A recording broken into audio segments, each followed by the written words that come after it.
ਗੱਲ ਜੀ ਆਪਣਾ YouTube ਤੇ ਨਿਊਜ਼ ਚੈਨਲ ਹੈ ਜੀ ਹਿੰਦ ਕੇਸਰੀ ਨਿਊਜ਼ ਚੈਨਲ ਜੀ। ਹਾਂਜੀ, ਉਹਦੇ ਵਿੱਚ ਕਿਸਾਨਾਂ ਬਾਰੇ ਦੱਸਿਆ ਗਿਆ ਜੀ। ਜੋ ਵੀ ਕਿਸਾਨਾਂ ਬਾਰੇ ਸਮੱਸਿਆ ਆਉਂਦੀ ਜਾਂ ਕੋਈ ਵੀ ਹੈ, ਉਸ ਤੋਂ ਇਲਾਵਾ ਹੋਰ ਵੀ ਮੁੱਦੇ ਚੱਕੇ ਜਾਂਦੇ ਆ। ਜਿਵੇਂ ਕੋਈ ਵੀ ਆਪਾਂ ਨੂੰ ਲੋਕਾਂ ਦੇ ਵਿੱਚ ਕੋਈ ਵੀ ਸਮੱਸਿਆ ਆਉਂਦੀ ਉਹ ਵੀ ਮੁੱਦੇ ਚੱਕੇ ਜਾਂਦੇ ਆ ਜੀ। ਤੇ ਉਹਨੂੰ ਵੱਧ ਤੋਂ ਵੱਧ ਲਾਈਕ ਕਰੋ, ਸ਼ੇਅਰ ਕਰੋ ਤੇ ਸਬਸਕ੍ਰਾਈਬ ਕਰੋ ਤੇ ਬੈਲ ਆਈਕਨ ਦਾ ਬਟਨ ਜ਼ਰੂਰ ਦਬਾ ਦਿਓ। ਕੋਈ ਵੀ ਨਵੀਂ ਅਪਡੇਸ਼ਨ ਆਉਂਦੀ ਹੈ ਤੁਹਾਨੂੰ ਜਲਦੀ ਤੋਂ ਜਲਦੀ पता लग जाएगा जी। बहुत बहुत धन्यवाद जी। सपोर्ट करना ना भूलना, ਵੱਧ ਤੋਂ ਵੱਧ शेयर करना और बेल आइकन का बटन जरूर दबा देना जी। हरियाणा के कुछ क्षेत्र में जहाँ पानी की गहराई बहुत ज्यादा हो गई है, धान न बोए। धान न बोने की अपील ये करने के लिए आपके सामने मैं आज आया हूँ और इसके लिए एक योजना बनाई गई है। इस योजना का मैं आपके सामने विस्तार से बताना चाहता हूँ। उसमें ऐसे हमने पहले चरण में हरियाणा के वो ब्लॉक छाटे हैं जहां पानी की गहराई 40 मीटर से ज्यादा हो गई है और उसमें ऐसे 19 ब्लॉक आते हैं हरियाणा के जहां 40 मीटर से ज्यादा की गहराई है, लेकिन 11 ब्लॉक ऐसे हैं जिसमें धान नहीं होता है। सामान्यतः दक्षिण हरियाणा के वो ब्लॉक हैं। 8 ब्लॉक ऐसे हैं जहां पानी 40 मीटर से ज्यादा गहरा है। को मदद की बजाय उन पर प्रतिबंध से विपरीत किसान नेताओं को सुनिए। किसान भाइयों, एक बार जहां किसान मंडियों में अपनी फसल के लिए कई कई दिन से खरीद के लिए आज दर दर ठोकरें खा रहा है, वहीं पे मंडियों में आज टोकन के, रजिस्ट्रेशन के, तुलाई के नाम पर अनेक घोटाले हो रहे हैं। संपूर्ण खरीद के नाम पर किसानों को अपनी आधी अधूरी भी खरीद पूरी होती हुई नहीं दिखाई दे रही। इसी बीच में इसके भयंकर परिणाम हमारे बीच आने शुरू हो गए। अभी आपने देखा होगा जुलाना के देसा खेड़ा के भाई कुलदीप, 40 साल के एक नौजवान जिनकी पत्नी अपाहिज है, वो खेत में अपने गेहूं की रखवाली कर रहे थे। जैसे ही बारिश का मौसम हुआ, सदमे में उनके वहां प्राण चले गए। तो आज स्थिति ये हो गई कि 254 प्रतिवर्ष किसान आत्महत्या वाले इस प्रदेश में आज एक आत्महत्याओं का एक अध्याय और जुड़ गया।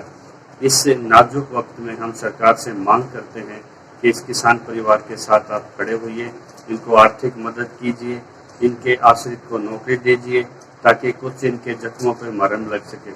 इसी बीच में मुख्यमंत्री की एक अपील सभी हरियाणा के किसानों के नाम पे आई कि आप पानी वाली फसलें मत उगाइए। बगैर पानी की फसलें तो सिर्फ राजनीति होती है, वो किसान को अभी नहीं आती। अभी हमने जो लागत मूल्य के लिए पूरे देश में किसानों ने एक हैशटैग कैंपेन चलेगा 9 मई को 4 बजे, जिसका मुख्य उद्देश्य होगा कि जो आज किसानों की फसलें जो मंडियों में पेंडिंग है, जो स्वामीनाथन आयोग की रिपोर्ट लंबे संघर्ष के बाद आई थी, जिसमें जेटली साहब ने सीटों को गायब कर दिया था, उसको हम अक्षरशः लागू करना चाहते हैं। यदि सरकार चाहे किसानों को तो राहत देने के हजारों रास्ते होते हैं। मंडी फीस में राहत दी जा सकती है, समर्थन मूल्य दिया जा सकता है, बोनस दिया जा सकता है, लेकिन एक और झूठा वायदा आज किसानों के बीच में आया है, जो सरकार की इच्छा शक्ति पे उनके पिछले ट्रैक को देखते हुए बड़ा प्रश्न चिन्ह लगाता है। आपको याद होगा कि मुख्यमंत्री ने Lakhwar dam, Kishau dam, Renuka dam, SYL से पानी लाने के पिछले 6-7 साल से लगातार वायदे दोहराए हैं, जिनमें एक कदम भी वो आगे नहीं बढ़े। यहाँ के सिंचाई क्षेत्र भी घट के 18% से भी कम रह गया और ब्राउन रेवोल्यूशन के नाम पे जो सॉइल हेल्थ कार्ड था वो भी सफेद हाथी साबित हुआ है। किसान अभी इस हालत में नहीं कि वो सूक्ष्म परियोजनाओं का खर्च वहन कर सके और सरकार की इच्छा शक्ति और उसकी कथनी करनी में बड़ा अंतर है। आज आप कह रहे हैं कि हम मक्के को खरीदेंगे, पिछले साल आपने किस लागत मूल्य पे कितना मक्का खरीदा था ये सबको पता है। आपने दालें कितने खरीदी ये भी सबको पता है। गेहूं पे बोनस भी देने वाले थे आप। सरसों की खरीद में 450 करोड़ का जो कैग द्वारा जांच करने का आपका लिखित वायदा था, उसका क्या हुआ? किसान आत्महत्या पे या किसान दुर्घटना पे सैनिक की तर्ज पे जो आप 1 करोड़ रुपए मदद देने वाले थे, उसका क्या हुआ? तो आज किस वायदे पे, किस एतबार के साथ आप पे मुख्यमंत्री जी विश्वास किया जाए? जब दालों के लिए प्रधान सेवक ने दिल्ली से अपील जारी की थी तो ये कहा था कि दालें उगाइए, हम आपका सहयोग करेंगे। जब हम विश्व के दूसरे उत्पादन के तौर पे बड़ा दाल निर्यात की बम्पर पैदावार जब भारत ने की, तो आपने उसी टाइम पे आयात करके विदेशों से दालें मंगवाई, जिन्होंने किसान की अर्थव्यवस्था की रीढ़ की हड्डी तोड़ने का काम किया। आपने किसानों को राहत के नाम पे कुछ मदद तो छोड़ो, जो मंडियों में उनकी जो शिकायतें हैं, जो नोडल अफसर और मार्केटिंग सचिव मिलके किसानों को जो लूट रहे हैं, जो आज खरीद बिल्कुल बंद पड़ी है, आप उस पर भी उनके साथ इंसाफ नहीं कर पा रहे। और उसके साथ ही आपकी जो अपील है ये बड़ी हास्यास्पद है।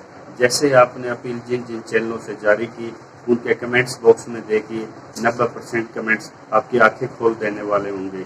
तो इस नाजुक समय में हम आपसे अपील करते हैं, और पीएम केयर फंड जो कोरोना के लिए बना है, जिन सिपाहियों की जान गई है, जिन मेडिकल अफसरों की जान गई है, जिन किसानों की जान गई है, उन्होंने जान जोखिम में देके मंडियों तक फसल पहुंचाई, जिसको आप ना उठान कर पा रहे, ना खरीद कर पा रहे। कम से कम आत्महत्या वाले इस परिवार को कुछ आर्थिक मदद मुख्यमंत्री जी आप अपने सिरे से दे सकते हैं। ये किसान संगठन आपसे मांग करते हैं, और सभी किसानों से मेरा अनुरोध है कि जो 9 मई को जो ये मुहिम चलेगी, ये आपकी फसल के भाव को लेके चलेगी, जो आज मंडियों में पड़ी है, इसी से आपका भविष्य खुलेगा। हमें सही मुद्दे पे इस कैंपेन का हम भाग लें और इसको सफल बनाएं, यही मेरी आपसे अनुरोध। हम हिसाब लगाएंगे कि हमको कितना लाभ इस फसल में होता है। मेरा निवेदन है कि हम पैसों के हिसाब किताब में गणने में अगर लगेंगे तो हमारा जो मूल उद्देश्य है उससे हम भटक जाएंगे। इसका हिसाब लगाने के लिए हमने एक योजना बनाई है कि जो बंधु अपनी निश्चित मात्रा में छोड़ते हैं, अपना धान बोना छोड़ते हैं, तो हम उनको घोषणा करते हैं कि 7,000 रुपया प्रति एकड़ ये हम इस सीजन में धान न बोने की एवज में, और जो फाइनेंशियल प्रोत्साहन राशि के रूप में ये दिया जाएगा।